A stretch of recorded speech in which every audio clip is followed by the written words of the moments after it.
Welcome to English Conversation Café. Learn English through natural conversations.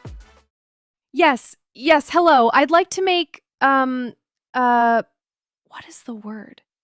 An appointment. Yes, an appointment for, um, Tuesday. Tuesday, yes. No, wait, sorry, oh no. I accidentally hung up. Haley, what was that? That was me, trying to call the dentist for the third time. The third time? First time I panicked and hung up before they answered. Second time they put me on hold and I got so stressed I hung up again. And just now, I just hung up again. I have a problem. You hung up 3 times. On a dentist? Max, phone calls are terrifying, okay? There's no face, there's no body language. It's just a voice in your ear going super fast and you have to respond in real time and I panic. Okay. But to be fair, a lot of people feel exactly the same way, especially in a second language. Phone calls are genuinely harder than face-to-face conversation. Are you just saying that to make me feel better? No, I'm serious. It's actually one of the most common fears for English learners. And, honestly, even for native speakers sometimes. Oh, thank goodness. I thought it was just me. Definitely not just you.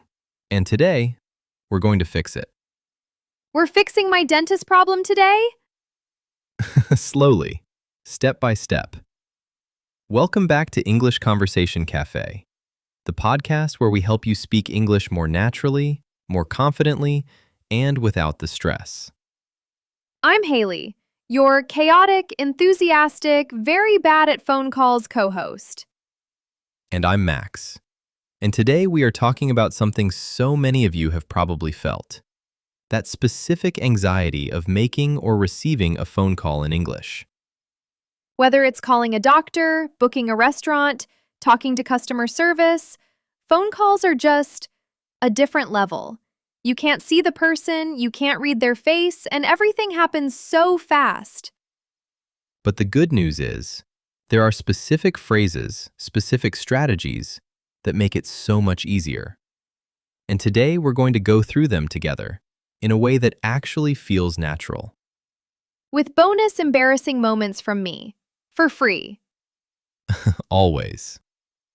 So if you're someone who has ever stared at your phone, psyched yourself up for 10 minutes, and then the second it starts ringing, you go completely blank, this episode is for you. And hey, before we dive in, if you find this useful today, a like and a subscribe really does help us reach more learners around the world. It only takes a second, and it means a lot. Now, let's get into it. So let's start by talking about why phone calls are harder than normal conversation. Because I think once you understand why it's hard, it stops feeling like a personal failure.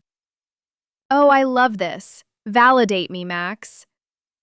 So when you talk to someone face-to-face, you have so much extra information.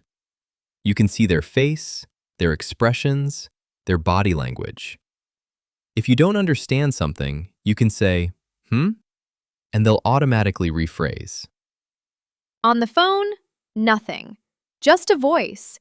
And sometimes the line is bad, or there's background noise, or the person is talking super fast and you're like, did they just say Tuesday or Thursday? Are they happy or angry? I genuinely can't tell. Exactly. And for English learners, there's an extra layer. You can't use visual clues to help you understand words you don't know. You have to process everything in real time, with your ears only. And then there's the silence problem. You know how in normal conversation, a small pause is fine? On the phone, if you go quiet for like 2 seconds, it feels like forever. Right. So people rush. They try to fill the silence. They say something wrong. They panic. And then they hang up. Like some of us. But here's the thing. phone calls actually have a very predictable structure. Almost every phone call follows a similar pattern. And once you know that pattern, it becomes so much less scary. Wait, really? Like, there are rules? Kind of, yeah. Most phone calls have 4 basic stages. You open the call, you explain why you're calling, you handle the middle, asking questions, confirming details, and then you close the call. That's it. Okay, I can work with that. That's not so bad when you say it like that. And today we're going to go through each of those stages with some really practical phrases. And Haley is going to help me demonstrate. I'm going to be the chaotic caller, as is tradition. As is tradition. All right, so let's start with the very beginning. Opening a call. This is where most people freeze. The phone connects, someone says hello, and your brain just empties. Completely empty, like a white room. Nothing in there. So the key is to have a simple, clear opening ready. You don't need to improvise. Just say who you are and why you're calling. That's it. Let me show you. Haley is the caller, Max is the receptionist. Good morning, City Dental Clinic. How can I help you? Oh, hello. My name is Haley, and I'm calling because I would like to make an appointment, please? Of course. Is this your first visit with us? See, even that question threw me. Yes, it's my first time. Yes. Great. What day works best for you? Do you have anything on Thursday in the afternoon? We have a slot at 2:30 on Thursday. Does that work? Yes, 2:30 on Thursday. Perfect. Oh, wow. I did it. See? That was really good, actually. My hands are sweating a little, but yes. Okay, so the key phrases there, my name is, and I'm calling because that's your opener. Exactly. Simple, clear. You're not trying to be fancy. You just give them 2 pieces of information, your name and your reason for calling. Everything after that will follow naturally. And what if you forget your reason mid-sentence? Which I've done. You can say something like, sorry, let me start again. Or just take a small breath and continue. Most receptionists and customer service people talk to nervous callers every single day. They're very patient. That actually makes me feel better. They're not judging me. They just want to help. Exactly. They want to get you what you need as quickly as possible. So you're both on the same team. Okay, next problem. What if you just don't understand what they said? Like they go too fast, or the line is bad, or they use a word you don't know. This is so important because the instinct is to just say yes and hope for the best, which can go very wrong. I once said yes to something I didn't understand and then showed up on completely the wrong day. Total disaster. So instead, you ask them to repeat. And there are very polite, very natural ways to do this. Let me show you a few. If you didn't catch something, you can say, sorry, could you repeat that? Or, I'm sorry, I didn't quite catch that. If they're speaking too fast, try, sorry, could you speak a little slower, please? Or even just, sorry, could you say that again? Those all start with sorry. Is that necessary? It's not necessary, but it softens the request. It sounds more polite. In English, especially in formal or semi-formal situations like a phone call, starting with sorry or excuse me makes you sound very natural and respectful. Okay, let's try the role play version. This time, Max, give me a really fast, confusing answer. Oh, this is going to be fun. We're open Monday through Friday from 8:45 to 5:30, and on Saturdays, we're open from 9 to 1, but we're closed on the last Saturday of every month, and on Sundays, we're closed all day unless there's a special event.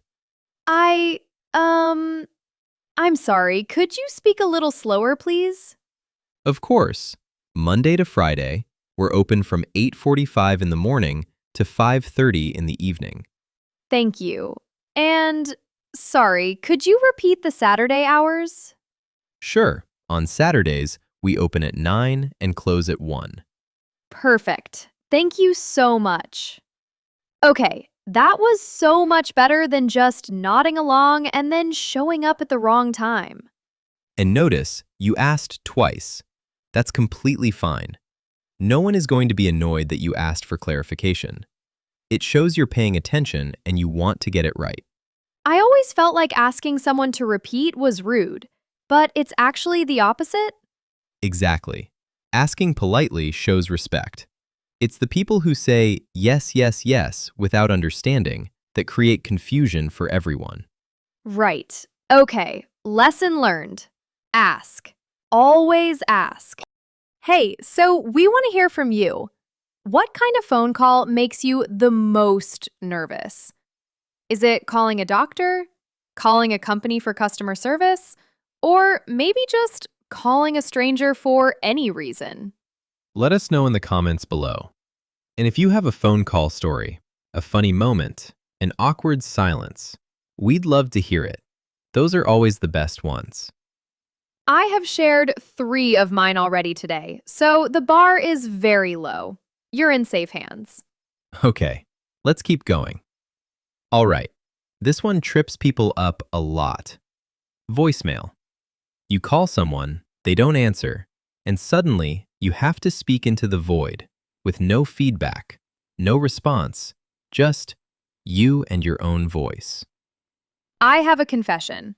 I have hung up on voicemails not just once, many times, because I didn't know what to say.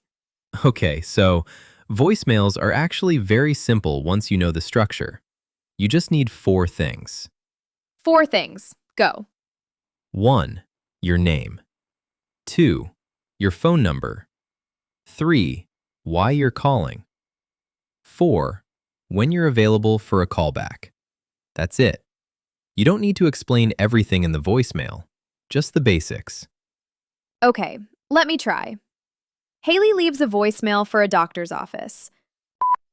Hello, this is Haley Thompson calling for the City Medical Center. My number is 077-009-00123. I'm calling to make an appointment for a general checkup. You can reach me anytime after 2 o'clock in the afternoon. Thank you, and I look forward to hearing from you. Bye! Haley, that was really, really good.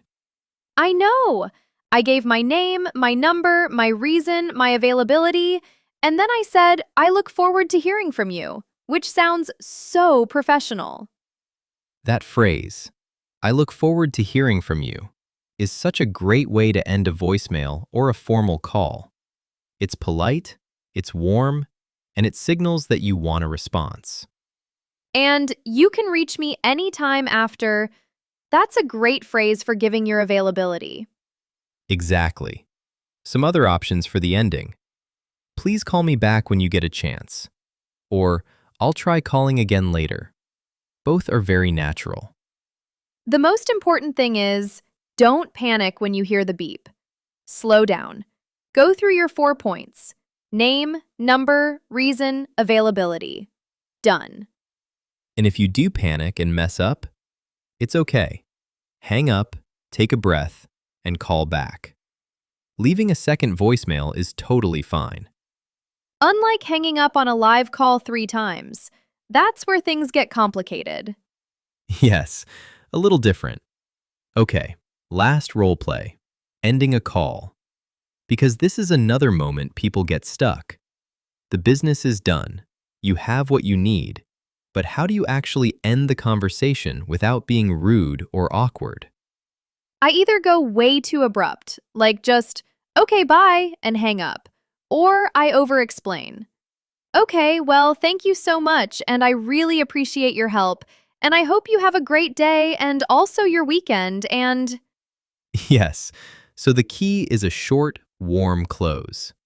You acknowledge what was accomplished, you thank them, and then you say goodbye. Let me show you. Haley has just finished booking her appointment. Time to end the call. Okay, so that's Tuesday at 3 o'clock. Perfect. Thank you so much for your help. Of course. See you on Tuesday. Great. I'll see you then. Have a lovely day. Bye-bye. You too. Goodbye. Perfect. Short, warm, clear. Thank you for your help. I'll see you then. Have a lovely day. Bye-bye. I like have a lovely day. It sounds so put together. Like I'm a person who has everything under control. Some other great closings. Thanks so much. Goodbye. Or, I appreciate your help. Speak soon. Very natural. And what about when the other person is trying to end the call and you keep talking? That's a good point. If you hear phrases like, "Is there anything else I can help you with?" Or, "Okay, well, thanks for calling." Those are signals that the call is ending. You can simply say, "No, that's everything. Thank you. Goodbye." Read the signals. Don't be the person who makes the call go on for an extra 5 minutes after it's clearly over. Exactly. Though I have to say, you'd rather be a little too chatty than hang up mid-conversation. Unlike some of us. Unlike some of us.